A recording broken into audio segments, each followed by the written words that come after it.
the Fenway Rundown, taking you inside the Red Sox clubhouse with the latest news and analysis from Chris Cotillo. Something nobody talks about at all. No backsliding from anybody who was really good last year. And Sean McAdam. The team has the arrow pointed up in terms of competing in the near future. It's the Fenway Rundown, brought to you by MassLive.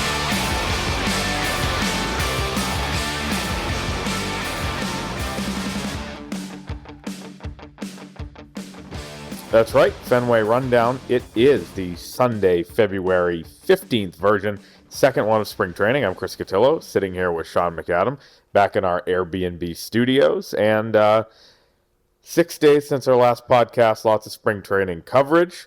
Sean, I will let you start with your thoughts on the week that was here at Red Sox camp.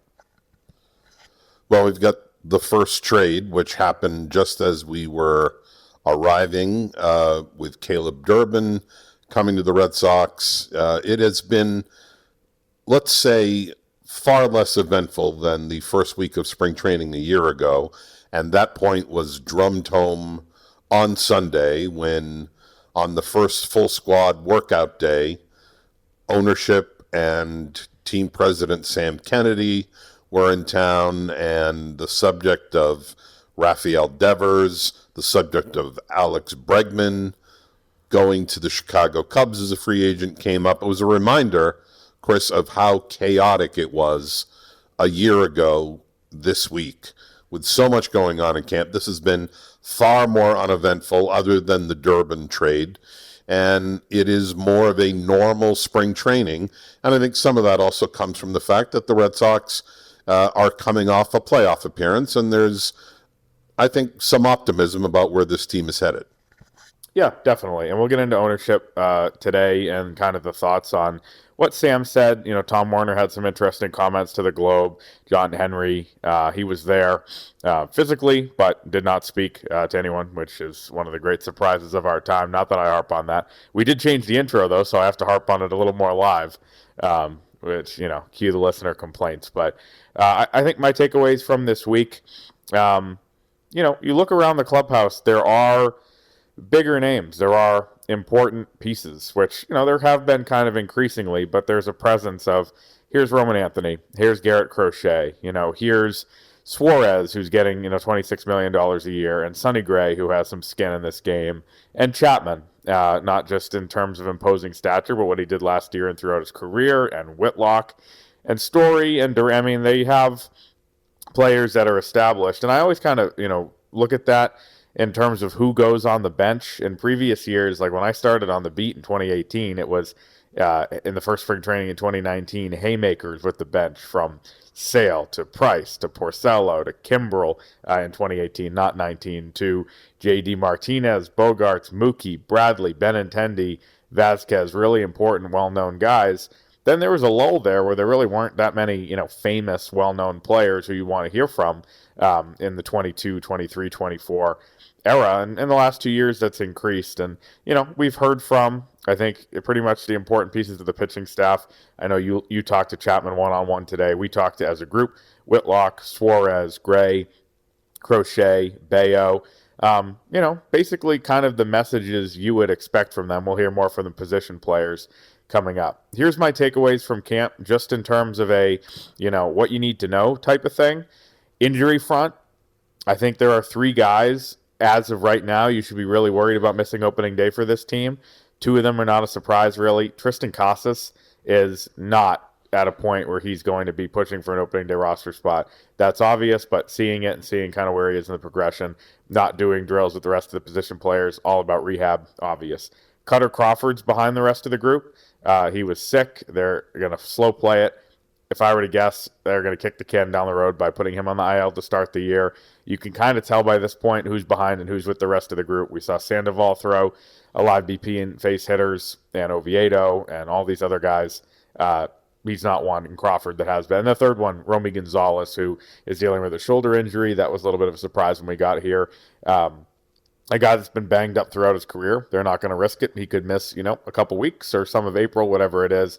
Those things will kind of crystallize as camp goes on.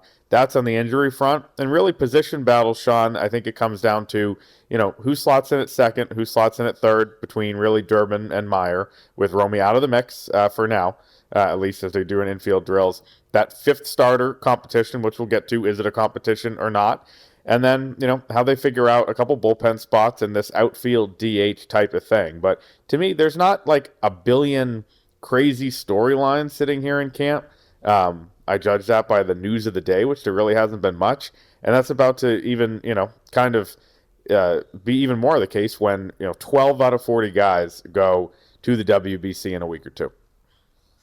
Yeah, and that number, 12 out of 40 on the 40-man roster, also, I think, is indicative of that growing star quality to this roster. I'm not ready to make this team the American League favorite, although I want to talk about part of that in just 1 minute. But it does indicate that there are, either through internal growth and the arrival of young players with a lot of talent like Roman Anthony, or trades that brought them players like Wilson Contreras, or a free agent signing like Ranger Suarez. Those guys are all part of the WBC because they're among the best players in the game. And there is some optimism, as we said earlier, the team having snapped its playoff drought last year, not happy with not getting out of the wild card round, but something to build on, which was a theme today. What I wanted to ask you, I'm sure you saw it, Jason Stark does a annual column for The Athletic in which he polls executives, managers, and scouts and asks a number of questions about the offseason. The Red Sox, among American League teams, were voted the second most improved organization in the American League. Now, unfortunately for the Red Sox, I suppose, the Baltimore Orioles were the team that were deemed most improved, and they're in the AL East with the Red Sox, making that division even more competitive. You already had the Blue Jays as defending American League champions, and the Yankees, who won 90-plus games and were part of the postseason, and in fact eliminated the Red Sox. Would you say that the Red Sox are among the most improved teams, not only in the American League, but in either league? Yeah, I mean, I think you have to look at, Detroit with a late push there, too, with Framber Valdez, obviously, Kenley Jansen, a couple of those guys. That's another kind of team in this likeness. A lot of pitching, not a lot of offense. You look at some of the other teams in the Central who didn't do much. Seattle kind of retained Naylor and got Donovan. That's good on the offensive side. They had the pitching. But I do think as you look back at this Red Sox offseason, and I've made this point a lot, and we'll talk about it kind of as a bridge into bigger picture stuff with the Sam Kennedy stuff today. The Red Sox offseason, because it was not linear and because it was so spread out, I mean, think about kind of the bookends here. Sonny Gray 2 days before Thanksgiving and Caleb Durbin this week. I mean, there's a lot of time that passed between those two moves. You can look at it similarly to last year. Justin Wilson, I guess, was the first move in November. Alex Bregman, once we got here to Fort Myers. Just people look at it and they get impatient and they don't look at it as a whole. I think now we really can. They loaded up on pitching. They're light offensively. I think that's pretty clear to anybody. There's other teams that are like that. Detroit's one of them. But, a point in something I asked Alex Corey yesterday about Baltimore, they seem to get kind of greedy with their moves. They obviously, Baz was a huge move for them in a big trade. Chris Bassett is a guy that's been in this division a long time. Some of the Taylor Ward addition from really early on, different guys that they've brought in. And, of course, number one, Pete Alonso on that list. Like, they had a more balanced offseason than I think the Red Sox did. You look at Toronto, Okamoto could be pretty good, though obviously kind of limited in his market. Obviously, Cease is a huge addition, some of the bullpen pieces. The Yankees re-signing Bellinger, you get less credit when you're re-signing your own guy for some reason, but that's still a big deal. I mean, you look at this division, it's four, quality playoff caliber teams, and then I'll say the line I say every year, and I'll say it again on the prediction show in a few weeks. The Rays could run out you, me, Chris Smith, and 6 others and pitch and defend their way into an AL East title. Like, they're a team that can always win 86 games or 90 games and sneak in. So to me, they're never off the table, even though, it would seem like there is a talent deficiency. It's a very good division. I think you have to look at the Red Sox offseason as a success, even if it wasn't linear in the way that people would have guessed. That brings us to Sam Kennedy today. Your thoughts, your takeaways, any kind of bombshells, news. I felt it was a little light in the way of that, kind of a perfunctory, thing that happens every year. There's fewer, I think, as I extend the question before getting your answer, I think there's fewer things to ask him from our perspective when, it's kind of right there in front of you. 2 years ago, you guys said full throttle and didn't do anything. You have to answer for that. It's a pretty easy line of questioning. This year, you did a lot. You made big trades. You had a big free agent signing. Obviously, the team looks flawed in a certain way. What do you think about that? But there's less to ask when there's, less unknown, really. Yeah, I thought Sam was less defensive than he has been in the last few years, and for reasons you just hit on, that they spent money, they made moves, they upgraded. I think one thing that a lot of people are still harping on, some of us are harping on it too, is that they came out very early in October and said we needed more home run power. And then through a variety of circumstances and things that happened in the marketplace, they sort of abruptly changed direction and instead went more for run prevention, going for better infield defense and to go along with the improved pitching. So I think, they're guilty of perhaps working people's expectations up that they were going to be in on a big slugger, be it Schwarber, be it Alonso, be it some of the other bats that were out there, and then elected not to do that. So I think that's where the underwhelming off-season thread comes from. But I also thought it was interesting that Sam Kennedy, while saying that he enjoyed having Alex Bregman here and that they look forward to seeing him at the end of the year when the Cubs and Red Sox meet, he did throw a bit of a grenade today, saying that when questioned about the whole no trade and deferral issue, said if Alex Bregman really wanted to be here, he would be.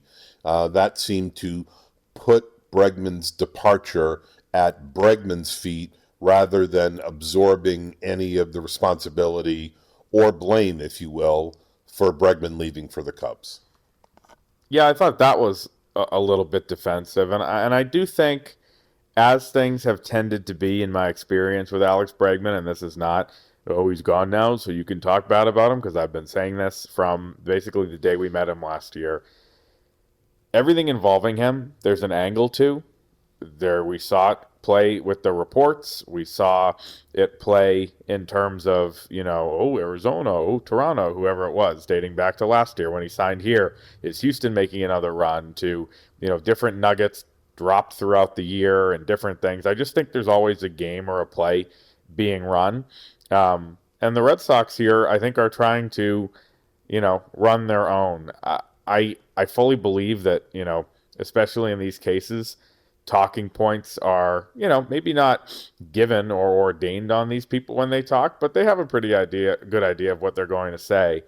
And Alex Cora and Tom Werner both today, Cora in the scrum and Werner in his conversation with the Globe, both mentioned that Alex Bregman really, really cared about having spring training in Arizona. It's kind of a weird thing to kind of serendipitously bring up. And I think it's a little bit of deflecting, though I can tell you there are Red Sox people that have been quietly and privately, and this is something to dig into as spring goes on, and that falls on us to do it. They've been kind of pushing back against the no trade clause thing, from the conversations we had with both parties the day it happened to my conversations on the record with Bregman and Boris in Chicago when I went out there. It was made very clear to all of us, you and I reporting this, that the no trade clause was a big sticking point. And now the Red Sox are saying it wasn't and that there's other things in play. I think this kind of he said, she said thing is frankly a waste of time. I do think that in January it wasn't. It's our job to tell you why things fell apart. But at this point, Ranger Suarez got his money. Alex Bregman's not walking through that door.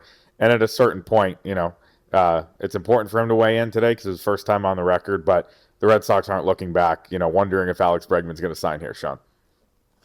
Yeah, what's done is done at this point, and I think that there's some frustration that they were painted as the bad guy, as not willing to meet the asking price or whatever perks that were part of the negotiation. And I guess you can understand that. They're pretty happy with what they did.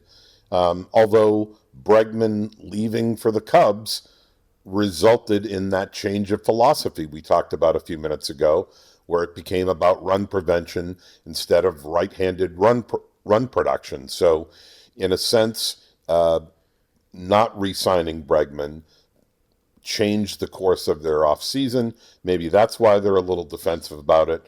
But in any event, he's gone. He's not here. They did other things, and they feel pretty good about the team. Yep, and again, off-season relitigating. We'll have plenty of time for spring training continues. Tom Werner, kind of similarly today, in comments to Pete Abraham, saying Rafael Devers should have just put on a glove. I think fans look at this as, really, you got to go do that, and it's cool to be mad at Tom Werner about that. I mean, there's a lot of people in the camp that he's right. I mean, I think you and I were at the time, and it's complicated, nuanced, two sides to every story. But Tom Werner can say whatever he wants. He did. I think most people in his position would probably be like, hey, we're paying you a lot of money, pick up the glove. So I have no problem with that comment myself. Yeah, me neither. I mean, it's a little strange, I think, coming from Tom, who's not around a whole lot, who doesn't weigh in publicly, is careful about what he says, particularly in the wake of the remarks 2 years ago with Full Throttle and how that backfired and made the Red Sox look bad. I think he measures what he says even more carefully now. So it was a little bit of out of character that he would speak to that topic. Then again, it's somewhat safe because Devers isn't here, and it's easy to turn him into the latter-day boogeyman. Yeah, I just, broader point on how these kind of conversations and availabilities happen when you make it an event that ownership's in town. I mean, this is the most we see John Henry in person, right? On a single day all year. I don't know if you had a chance to shake his hand today or talk to him at all. She's shaking his head no, as I have the mic. Like I didn't. And when you make it a big event, ownership's in town. They're going to be mingling. They're going to be around you. In previous years, they've had an off-the-record casual lunch where you can sit in a cafeteria with, those types of people. And that's, I don't think, happening this year. It's not on our schedule. But, again, when you make it a big event, there's this, Tom Werner weighs in on a trade that happened in June because he wasn't around to weigh in June, July, August, September. You get the point. And when John Henry talks, which is never going to happen, but if John Henry were to talk in 2028 for the first time in almost a decade, we'd have a lot of catching up to do, and it would be a big event, right? I mean, this is when you're not accessible and when you're not, part of that public trust that you claim to be in your media guide and all of your literature. Then when you do talk or you do say things, they do become a big deal. And then they say, well, you guys make it a big deal, and that's why we don't do it. And so it's kind of a self-fulfilling prophecy in that way. Again, the nature of this obsession of mine, hyperfixation about John Henry not talking, which, is one shared by everybody on the beat, you included, Chris, everybody, is not because I need the headlines or I need the insight or we need the clicks or the likes or whatever. It's that, this guy is receiving the money you at home are paying for tickets. And as a fan, you should want to hear what he has to say about big picture things. And he, I think, owes that to you like a lot of owners do. I mean, look at, I know Kraft does less interviews or fewer interviews than he's done in the past, but, he said some interesting things the last few weeks. Grossbeck, and now Chisholm with the Celtics, same type of thing. Jerry Jones talks after every game, and you get that window of insight, for better or for worse. I just think, it's a huge miss on the part of the organization, the whole strategy, the way they do it with these people. It makes this day bigger than it needs to be every year, where we're standing around John in a straw hat wondering if he'll look our way. It's a ridiculous exercise. And it's probably not a coincidence that the two teams in town that take the most heat, both maybe from the media and the fans, are both headed by owners who deliberately avoid public comment and the spotlight. The Bruins and Jeremy Jacobs, and the Red Sox and John Henry. But not to harp on that too much. We've got a week ahead here before we've got 4 or 5 days before the first exhibition game. That's Friday coming up against Northeastern. Then the Grapefruit League schedule starts the next day against, surprise, surprise, the Minnesota Twins, who we'll see well enough to know almost as well as the Red Sox before spring training is over. There'll be an opportunity coming up in the next couple of days to speak to two pretty important outfielders who are, in a sense, going to be in a job share this year. One is Jarren Duran, the other is Roman Anthony. One will be DHing on most days, the other will be playing left field. And it'll be interesting to see how Alex Cora works that. And frankly, we've got to, because he's on the roster. You and I wrote about him today. Chris Smith wrote about him yesterday. We've got Masataka Yoshida, and what do they do with him? We know that Duran and Anthony are essentially going to be everyday players, even as they switch off a little bit between the outfield and DH. The question becomes, what do they do with Masa Yoshida? I wrote today it's time to move on. You had some reporting about how some other people around the game view him, and also how people within the organization see it. To me, it doesn't make a lot of sense to start the year with Yoshida as part of this roster because he gives you very little. Yeah, and people who see the way we talk about Yoshida, and we've gotten this, and I'm going to sound like I'm way too online talking about all the reaction, but of course I see it. I am way too online. People always are like, everybody really disrespects Yoshida. Like, people talk about him like he's devoid of value. I don't believe that. I think that he is actually, the numbers bear out. 109 OPS plus, a guy that over his at-bats the last 3 years, a guy that, on a good team could be a good team that needs it. 6 or 7 hitter, keep the line moving type of guy, a unique hitter in today's game that's not boom or bust, bat on the ball, something this team could use. It's just he is effectively a DH or at maybe a left fielder on this team and a left-handed hitting one, and they have too many guys before you even get to him. And so that's just a reality of where they are.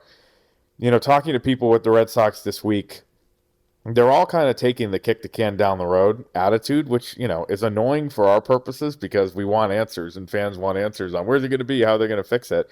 Realistically, they don't, need to figure that out right now. If Jarren Duran, stubs his toe over the next 6 weeks and he needs to miss the first, month of action, or Wilyer Abreu, who's dealt with a bunch of this stuff over time, gets hurt, then, let's say it's Wilyer. Then Roman goes to right, Duran goes to left, Rafaela's in center, and Masa's your everyday DH. It just takes an injury to one of those four to reshuffle the deck.